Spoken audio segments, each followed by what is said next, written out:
if we want to clean up this party before the election and beat Kathleen Wynne, we have to start taking a hard look at those individuals who corrupted our party and start making some important decisions. And I can't see how those people are considered members in good standing, and I'm not.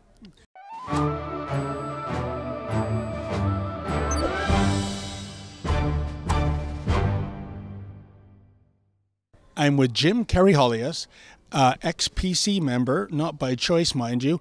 And Jim, you've been a longtime critic of Patrick Brown and the carbon tax. I guess, as they say, revenge is sweet. Well, it wasn't just the carbon tax, it was also the corruption in the party, specifically with the governance of how the party was run. Look, corruption doesn't have to involve money, Dave. We've seen allegations of financial impropriety, but when you use fraud and when you're dishonest, and those people in power are doing that to get the ends that they want, and they're corrupting certain rules and governance and lying about the laws, that's corruption. And I took issue with that, and that's why they threw me out of the party when Patrick Brown was in charge. If indeed Patrick Brown is corrupt, if that's provable, certainly there's the integrity commissioner is looking into Patrick Brown. There is a criminal investigation in the Hamilton, West Ancaster, Dundas riding. Should Patrick Brown be kicked out of the party just as you were? So I don't think we need to wait for the integrity commissioner to decide. Look, Patrick Brown lied about what the Elections Act said. He said that he had the power to appoint candidates and he decided to appoint 64 of them. He doesn't have that power, Dave. And then he ignored the party constitution. He lied that the Constitution doesn't matter and it's just advisory for him to just make a choice of what candidate he wants. So under the PC Constitution, you have one obligation as a member: uphold the party Constitution. And it's clear to everyone in the party that he did not do that. And if I'm going to get thrown out of the party, Dave, I don't know what the grounds are to keep Patrick Brown in the party. You know, you raise a very good point about the Constitution, Jim, and it's something we've seen firsthand covering nomination writings. And whenever the party strays from the Constitution and the grassroots members say this is unconstitutional, the party brass, such as Rick Dykstra, the former president, Bob Stanley, the former executive director, say the constitutional rules are merely guidelines, but when it comes to them enforcing the Constitution, they are hard and fast rules. So it's like they're having it both ways. Well, look, it's clear the Constitution's a legal document and it's binding, and the Elections Act relies on it for the party to decide which candidates are selected. You know what? Every once in a while, things are going to slip up in a party. You're not always going to follow the letter of the law. What we're talking about here is a deliberate violation of the Constitution in numerous ridings across Ontario. Well, what is indeed the answer from the current party brass about that? Well, I haven't heard. I wrote a letter this morning. I don't know if they're going to get back to me, but we can't keep our hopes up. Look, the PC executive still runs the party, and those people are there, the majority of them, because of backroom deals that Patrick Brown cut 2 years ago at a convention. So I'm not holding out hope that those people are now going to see the importance of a party constitution and rules and law and binding legal documents. But if we want to clean up this party before the election and beat Kathleen Wynne, we have to start taking a hard look at those individuals who corrupted our party and start making some important decisions. And I can't see how those people are considered members in good standing, and I'm not. Jim, what's your opinion on why Patrick Brown resigned just 2 days before the leadership debate, given that he threw his hat back in the ring? I guess it was less than 2 weeks ago. What's the unspoken reason for why he decided he had to bail again? Well, look, he tried to make it sound in his withdrawal letter that it had nothing to do with the media reports that came out earlier in the day.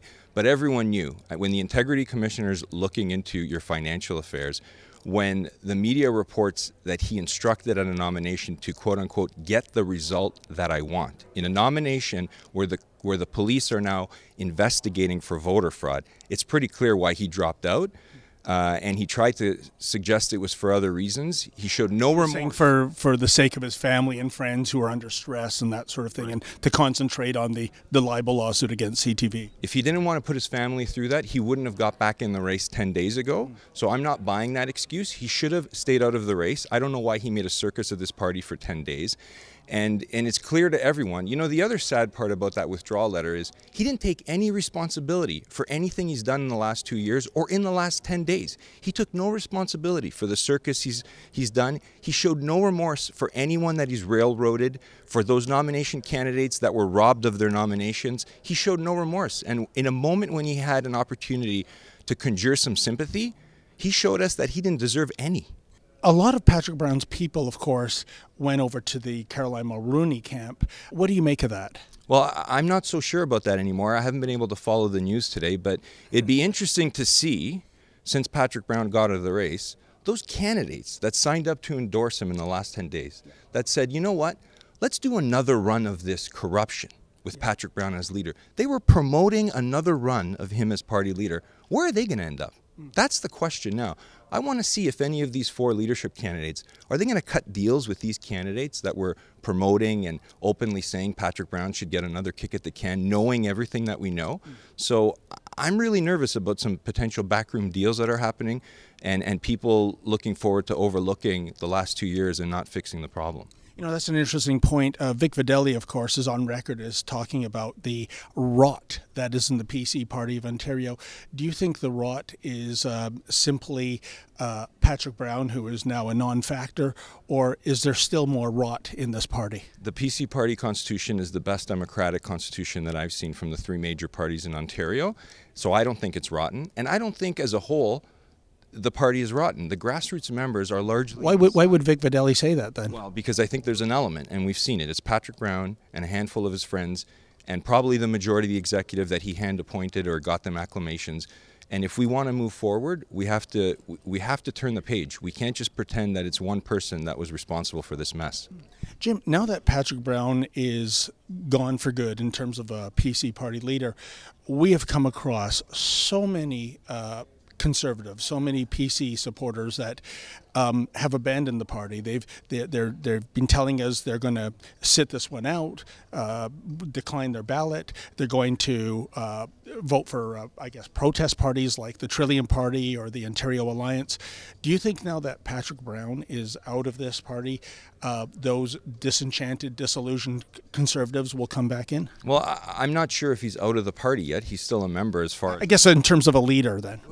But you know, if he's going to be a candidate in the next election, that's not very good. If some of the people that were conspiring with him are still going to have major roles as candidates in other factions in the party, that's not very good. But one thing's clear, the PC party is the natural home for conservatives, and we have to do everything we can. The next leader has to do whatever they can to turn the page from this dark history in our past and welcome those conservatives back, get them back on board, because we can't win the next election by losing members and losing votes. That's not going to work. So in about an hour or so, there's going to be a debate with the 4 leadership aspirants.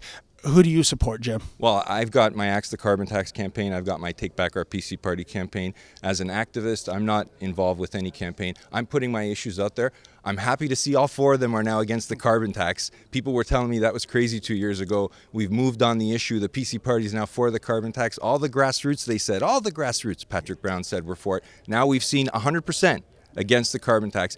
I'm really looking at this debate to see what are these candidates going to say about corruption in the party and the governance of the party. Are they going to take this seriously about nominations, the rule of law? Because that's an important issue. That's what conservatives bank on, and I want to see what these 4 candidates are going to have to say about that. Well, let me rephrase the question. If you were a betting man, and I think you are, if you had to put a wager on who's going to prevail at the convention, who do you think it would be? That's not a wager I would take, because to me it's a wide open race, right? You've got Caroline Mulroney that everyone knows, you've got Doug Ford, you've got Christine Elliott, and look, Tanya, people didn't know about, but she came out of the gate swinging on that first debate, caught a lot of people by surprise. And I thought she did extremely well. In fact, Ezra and I both thought she was the winner of that debate. Well, she was the only one that called Patrick Brown on his corruption. So we're going to have to see if the other 3 are willing to go there today and be honest with the voters. Like, are we going to actually address what's going on in this party, or are we going to try to cover it up and pretend like everything's rosy now? And Jim, last night you put out a mass email outlining many of the points you've just discussed with me. What has been the reaction about your views and your analysis of the whole Patrick Brown saga? Well, I sent an email to my supporters last night about taking a serious look about those members in our party that are not upholding the Constitution and going out of their way to conspire to break it, basically. And if we want to be serious and say that we're a clean party, we got to take a hard look at what it means to be a member in good standing and whether you're following the rule of law and the Constitution.